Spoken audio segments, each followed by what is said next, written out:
మీరెంతగానో ఎదురు చూస్తున్న మన వేగా జ్యువెలర్స్ రేపే కాకినాడలో ప్రారంభం. Vega jewellers, Andhra Pradesh, Telangana, USA.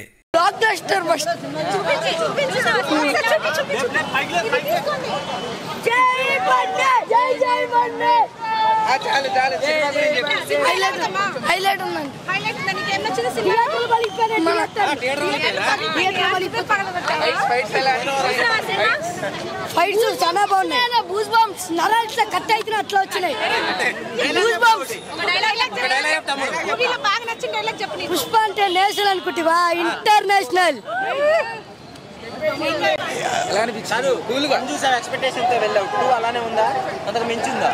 One నేను ఎక్స్పెక్టేషన్స్ తో పోలేస్తా, 2 ఎక్స్పెక్టేషన్ తో పోయినా. 3 ఏళ్ళు వెయిట్ చేయించిండు. 3 ఏళ్ళ కాబట్టి సంవత్సరానికి గంట సేపు వేసుకున్నా. 3 గంటలల్లా 3 ఏళ్ళ నుంచి ఆకలితో నుండి 3 గంటలు అన్నం తింటే ఎట్లుంటుంది? 3 గంటలు ఫుడ్ తింటే ఆకలి తీరుతుంది. అట్లుంది. అది చెప్పేముందన్నా మామూలుగా లేదు, పగిలిపోయింది. 3 గంటలు నాన్ స్టాప్ ఊరా మాస్ ఉంది. అసలు మూవీ అయితే తగ్గేదే లేదు. స్టార్టింగ్ నుంచి ఎండింగ్ వరకు ఊరా mass. Acting only acting. Allu Arjun first నుంచి లాస్ట్ వరకు ఎక్కడ తగ్గేదేలే. బ్రాండ్ అనేది ఒకటి ఏర్పడిపోయింది. Allu Arjun dance, fights, acting ప్రతి ఒక్కటి హైలైట్ మూవీలా. అన్నదమ్ములు కాదు, మూవీ ప్రమోషన్లో ఇంతకు ముందు చెప్పింది అంతా ఒక 50% అయితే మూవీలో 200% ఇచ్చేసిండు, ఇచ్చి పడేసిండు. 3000 పక్కా. 2000 ఎక్స్పెక్టేషన్ ఉండే కానీ 3000 పక్కా.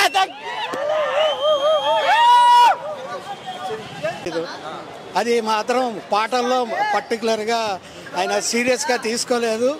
ఇది మన ఇదివరకు 1-2 ఏదో వచ్చింది చూడండి, ఏది ప్రీమియర్స్ బ్యాక్ వీళ్ళిద్దరు కాంబినేషన్. పుష్ప కాదు సార్, ఆర్యా 1, ఆర్యా 2. ఆర్యా 2 లాగానే ఇది కూడా అంతే, అంతకు మించి ఎక్కువ ఆడదు. ఫైట్స్ అన్నీ బాగానే చేశాడా, కానీ ఆ గూను మాత్రం మీకు ఏ పాటలో కనిపించదు. పుష్ప 1 బాగుంది సార్, ఎందుకంటే 1లో మనకి గూను ఉన్నట్టు పాటలో కూడా చూపించాడు. గూను కోసం అని కాదు, పిక్చర్ కోసం చూశాను. కాకపోతే ఆయన రిస్క్ తీసుకోలేదు. కాకపోతే టికెట్ రేట్ అంటే ఇవాళ రేపు అది కామనే సార్, కామనే. కాకపోతే ఒకటే చెప్తాను నేను ఈ సినిమా గురించి, ఒకటే చెప్పాలనుకుంటున్నా. సినిమా మాత్రము ఒక్కొక్క సీన్ ఒక్కొక్క హైలైట్ ఉంది. సినిమా చూసిన ప్రతి ఒక్కరికి మనం పెట్టిన టికెట్కు న్యాయం జరిగిందా లేదా అనేది ఈ సినిమాలో ప్రతి ఒక్కటి తెలిసిపోతుంది. ఆ సీన్ ఒక్కొక్క సీన్ అట్లుంది అన్న. ఇగో ట్రోల్ చేసే వాళ్ళకి ఏం చెప్తామన్నా, ట్రోల్ చేసే వాళ్ళకు ట్రోల్ చేసుకుంటూనే పోతుంటారు. వాళ్ళకు అసలు వాళ్ళకి ఏం ఉందా లేదో కూడా తెలియదు, కానీ ట్రోల్ చేసుడు మాత్రం చాలా తప్పన్నది.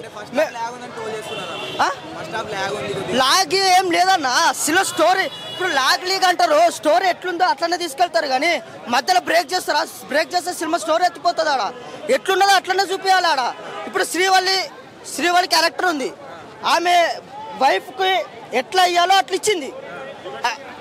ఎట్లా ఇయ్యాలో అట్లా ఇచ్చినప్పుడు అది లాగ్ అనుకున్నట్టు అంతే సెట్ కాదు కదా, న్యాచురల్గా ఉండాలి అన్న. క్లైమాక్స్ ఫైట్ ఉంటుంది, ఒక్కరన్నా సీట్లో కూర్చుంటే అదే అన్న ఆ పవర్ అలాంటిది. ఇప్పుడు మన ఇంట్లో ఆడపిల్లల్ని ఎవడన్నా ఇట్లా పట్టుకొని ఏడిపిస్తే మనకి ఎట్లా అనిపిస్తుంది? ఆ చేతులు కట్టేసిన, కాళ్ళు కట్టేసిన ఆ టైంలో ఏం చేస్తామో మనకే తెలియదు. అట్లా రియాలిటీగా యాక్టింగ్ నేషనల్ నుంచి ఇంటర్నేషనల్కి తీసుకెళ్ళిండు. ఆ యాక్టింగ్ అన్న, ఆ ఫైట్ యాక్టింగ్లో మాత్రము ఎమోషనల్గా, కోపంగా నరసింహస్వామిని చూసినట్టు అనిపించింది అసలు సీన్ మొత్తం. గంగమ్మ జాతర అయితే చెప్పొద్దన్నాయి కాదు, ఒక్కొక్క స్టెప్పు శివతాండమే. అసలు ఆ సీన్ ఒక్కొక్కటి చూస్తుంటే మైండ్లోంచి ఇప్పటికి పోతలేదు. అన్న థియేటర్లో పెండ్లం చెప్తే వినాలి, అది పెండ్లం చెప్తే వింటే ఎట్లుంటుందో ప్రపంచానికి చూపించిండు. ప్రెగ్నెన్సీ విషయంలో కూడా ఎలాంటి జాగ్రత్తలు ఎట్లా చూసుకున్నాడో కూడా హైలైట్ ఇచ్చిండు. లాగేం లేదన్న, లాగ్ అనేది అసలు లేనే లేదు.